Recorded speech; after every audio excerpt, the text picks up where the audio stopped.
Hey everyone, welcome back to another kind of iteration of UNW Strength TV. This is that on occasion kind of vlog style Instagram TV, YouTube little snippet where me, strength coach Taylor Gish, will talk to you about something training related, something performance related. And today we're going to be discussing squat depth. Women's lacrosse and women's softball brought up the question in a session of training yesterday, as did a couple of baseball athletes. So word up and shout out to those teams. And just we're going to talk about, like, does squat depth matter for athletes? Is there a sport specific need for squat depth? How do you determine how deep you should squat?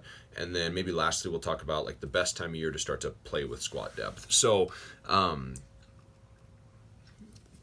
as we look at squat depth, I think it's helpful to go back in history and think of why do we use the squat movement in the first place. And when you're looking at sport coaches decades past who wanted to get stronger or get faster, they went to people in physical culture who were currently doing that. So if I'm a football coach in the 1950s and I'm sitting here going like, who is strong, who is fast, who can I go to learn about speed and strength? I'm going to track coaches for speed, and I'm going to power lifters or Olympic weightlifters for strength. And when you look at the people who have poured in, thankfully, mind you, a lot of information about lifting into sports performance, they are predominantly, at least historically, former powerlifters or former weightlifting athletes or weightlifting coaches. And in the sport of powerlifting, squatting to parallel is required for a good lift. So it's a sport-specific need. And in the sport of weightlifting, where you're trying to lift as much weight as possible off the ground and then rack it either overhead or over on your shoulders, you have to fill the space between the bar and the floor as fast as possible, and you're not going to do that without getting to a full deep squat. So in weightlifting and powerlifting, depth is incredibly contextual and incredibly important for the sport. Now, does that mean that that's important for basketball, football, baseball, soccer, lacrosse, track? I would say not as important. And I would go as far as to say that practicing a specific exercise or a skill, you will get better at what you practice. So if someone is new to squatting or has never squatted with a barbell or with a dumbbell or just never loaded that movement pattern, I'm not going to expect super deep squatting out of the gate. Now, if I get it, fantastic. Maybe they played like a catcher on their baseball team, and now they're a college basketball player and they can squat super deep.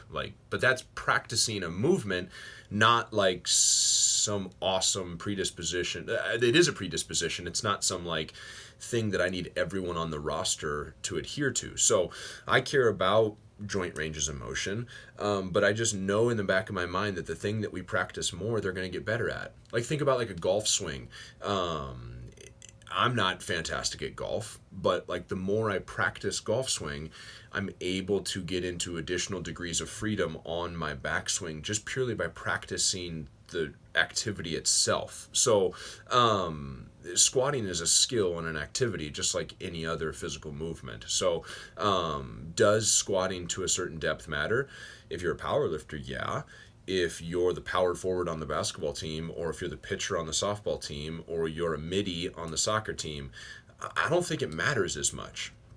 Now, what I do care about is, do you make changes to your depth in a given workout with additional intensity or weight? So if you're like on a goblet squat, squatting hips between your ankles, and it's the first set and it looks great, and then all of a sudden you like add weight and you're squatting high, well, it's like, come on now, I know you can squat deeper. But if we've identified that you're like bone on bone and that's the last place you can squat, I'm totally fine with it being north of parallel, right? But it's the last place that you can squat, and therein lies that individualized or customized piece. So speaking of individualized and customization, I promised we'd look at like answering the question, how deep should you personally squat, you the viewer? I just have a quick little kind of quip that I say in the weight room. It's the last place you should go depth-wise before the position changes. So if I start bending at the ankles, knees, and hips to squat, and my back position has to change for me to go deeper, well, then don't go deeper. or if my knee position has to change for me to go deeper, then I'm probably not going to go deeper. Or if my ankles have to move, either cave in or roll out or get up onto the toes for me to go deeper, I'm probably not going to go deeper. Because the whole point of doing a squat, which you should really start to think about, why am I doing a squat or why am I lifting? I want to add load and produce as much force as possible. And if I can't produce force because of a mechanically disadvantageous position, I'm not going to go to that position, right? So I'm going to stay in these positions where I can produce a high amount of force regardless of the depth. And we talk about this on other lifts like bench press, where we put boards on the chest. We don't always have to go so deep. We talk about this on push-ups. Like, I don't need to see your chest hit the floor. I'm looking about how the shoulder moves around the rib cage more than I care about if you went chest to deck. Same thing on a deadlift, right? I'll put you on a hex bar or make you pull off of risers. I don't need to see your deadlift start from the floor. I don't need to see you RDL to a plate touch. All of these conversations about what the range of motion that we train in is super contextualized. So if we go back to you and your squat to the last place before the positions change. And I think even more than that, you got to find a style of squatting that works for you. A lot of people just think that, well, that's just barbell back squat. That's the only way to squat. Bull malarkey. I think if you're looking in a continuum of squatting, the thing that I've seen watching thousands of people squat is that goblet or landmine or a plate squat are typically great places to start. Heels elevated or is a decent place to start too if it's uncomfortable for squatting. You could then progress that to something like a box squat, which really encourages that posterior hip shift. Safety bar squats are great alternatives to a barbell back. Tons of people do really well with the Zercher squat across the forearms. And then, if like barbell back or barbell front are feeling comfortable and strong, let's use those, because we know that as we graduate up in weight and your ability to produce force increases, the barbell is a great way to load the human skeleton in an efficient way by just adding more plates. It gets kind of cumbersome to hold a landmine or a goblet or a Zercher. Bars on the back is quite ergonomic to load. So if in that continuum you kind of surf and find and explore and play with what feels comfortable for you, rock on. And I've got top level athletes here who love landmine squatting and will load it heavy, and that's their squat, because either, coach, I don't like how it sits, or I just don't feel comfortable, or I don't feel like I can push strong through my feet. All things that have been said to me about squatting. So when it comes to your squat to the last depth you can before the position changes, and make sure it's on a style of squatting that's helping you, not hindering you in your pursuit of force production and strength. So take your time, play with it. It does take a degree of patience and asking questions and finding solutions. So last but not least, what's the best time of year? The farther you are from competing, your off season is the best time to play with squat depth. It's the best time to try a different style of squatting. It's the best time to play with going deeper. The closer we get to season, and this is where it's kind of funny, there's actually some research that would support, anywhere from 6 to 10 weeks out from like the most intense part of my season, I kind of stopped caring about squat depth, and I might actually, for tendon performance and ligament performance, prefer to squat at a higher intensity and not go as deep, and that's okay.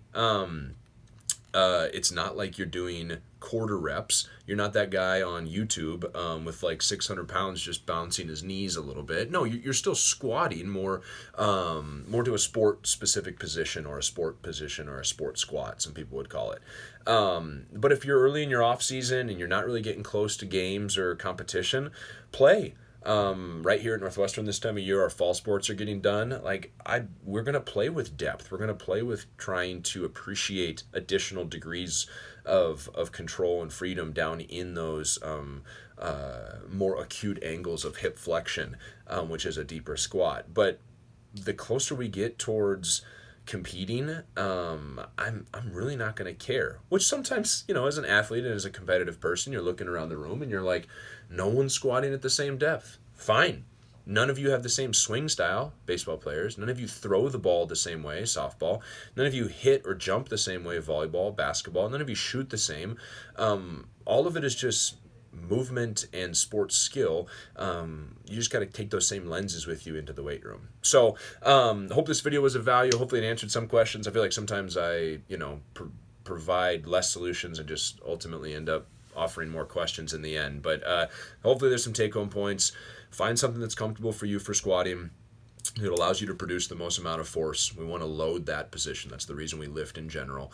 And then tinker a little bit. And if you want to try to go deeper, but not to the not to the compromising of positions. I always like Coach Mike Boyle, who says it's got to pass the crap test. Like if you look at it and you're like, ew, if it makes you cringe, it's probably not the most ideal. So get a partner to get eyes on it, grab myself, film it, start to care about the way you physically prepare. And I trust and earnestly believe that those who care will start to see some of the benefits. So thanks for watching this video on squatting. We've got some other videos, and hopefully we'll start to produce some more of them. And guys, take care. And as always, yours in strength. Signing off here, Coach Gish at the University of Northwestern St. Paul. We'll see you later.